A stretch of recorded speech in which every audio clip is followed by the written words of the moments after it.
I'm Pat O'Toole. I'm a rancher on the Colorado-Wyoming border. Our ranch has been in existence for 140 years.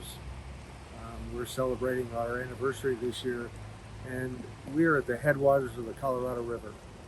Um, I'd like to represent the farmer constituency and tell you a story about what it's like to live in a watershed that works together. We're very fortunate to live in a place where we have great leadership. And the other part that's important to understand is you've got to have great followership. To have a successful watershed experience like we've had for the last 30 years, it's because our great leaders showed up in our community with a vision for the future. And we've been able to look at our watershed from the top of the Continental Divide all the way to the next river as a place to manage both food production, conservation, and a whole group of other benefits. You know, it's easy to say, I'm a farmer, I'm a rancher, I produce food. And that's the most important thing that we could possibly be doing. But it is possible to do many other things. And I'll use, for example, migratory birds, which is a big part of the American West, is making sure that we have healthy ecosystems. Our systems are healthy because we do a lot of different things with our water. Irrigation water, for example, in our community is used over and over and over again to produce our crop, to recharge our aquifer, as I said earlier, to make sure that migratory birds aren't listed. That's a big problem in the United States, a listing of a species. And so it's the habitat formed by ranchers and farmers that keeps that from happening. I like to say, birds vote with their wings. Birds tell you, habitat tells you healthiness just by the fact of its own existence. So what we've been able to do in a very complicated environment with a lot of different federal partners, state, federal, private land, is find ways to work together using the different constituencies. It doesn't always work. Sometimes there's failure. But what we've learned over a lifetime of understanding the complexity of our systems is how do we, for example, make a river trout passage friendly. That means that a trout can go from the main river all the way to the top of every tributary. It took us years to achieve. Much of it was very simple kind of activities, but we were successful in it, and now it's something that we are very proud of. Another piece for us is restoration. So we, in my mind, I call it integrating your irrigation and your fishery.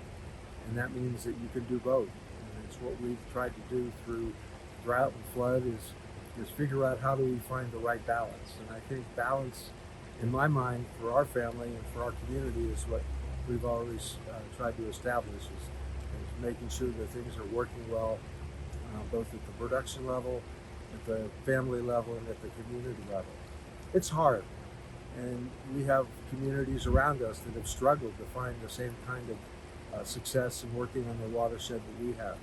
As I said earlier, it requires leadership, but it also requires partners at the federal and state agency level, which isn't always the normal perspective from them. It's not always in their minds, let's be successful at this watershed. It's more, how do I do my individual job? So embracing sort of a multiplicity of values and goals is critical. And in our, what I think is a successful model, it's because we have leadership who demands that we are successful and that we have high expectations for ourselves. You know, it's troubling in today's world. There are so many agendas to take water away from agriculture, and particularly in the western United States, where some of the largest cities are emerging on the Colorado River where I live. Colorado is where Phoenix, Los Angeles, Las Vegas, Denver all take water from that river in a way that in my mind is not sustainable. And as we all know, and the numbers tell it, I've been in several national and international think tanks, we need to be producing 70% more food. We act sometimes like we're trying to produce 70% less food because of the regulatory systems that are demanding use of water for other things. And I think what our community has tried to find is how do we do all the different things? How do we have wildlife? How do we have good crops? How do we have cattle and sheep? As we tell people about our family, cattle, sheep, horses, dogs, and children. One of the great things for me is going to the community and seeing children playing basketball and playing sports together, because there's a lot of them. And that indicates that we have a future because we, are staying there. We have generations on the ground. Our family is lucky. We have a son and daughter and 6 grandchildren who are on the farm and ranch with us. And we can see a future. They're the 6th generation of our operation, and we see that future ahead of us. And I guess what our message is today is how do we perpetuate all of the different pieces.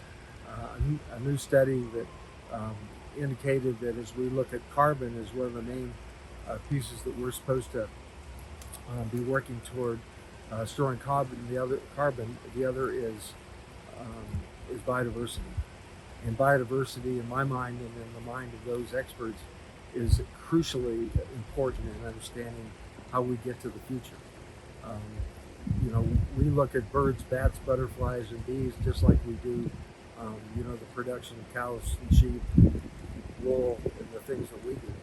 So I think finding those common goals together, and I'll just leave you with the idea that by getting together in our communities, by looking at the watershed holistically, how do you look at a watershed from the very top to the next river?